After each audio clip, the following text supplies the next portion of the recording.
गाड़ी टायर रु बाहरिला पुला पुला टंका देखिले हेबे आश्चर्य और चकित। लक्षे कि 2 लाख नुहे एकाथरे मिलिला 50 लाख टंका।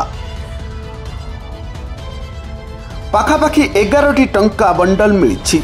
वर्तमान झारखंड निर्वाचन चलुवा बेले एते परिमाण रे टंका मिलिबा जहा चर्चार केन्द्रबिंदु पालटिछि, जहाकु नेई एबे राज्य राजनीति रे सरगरम होइछि।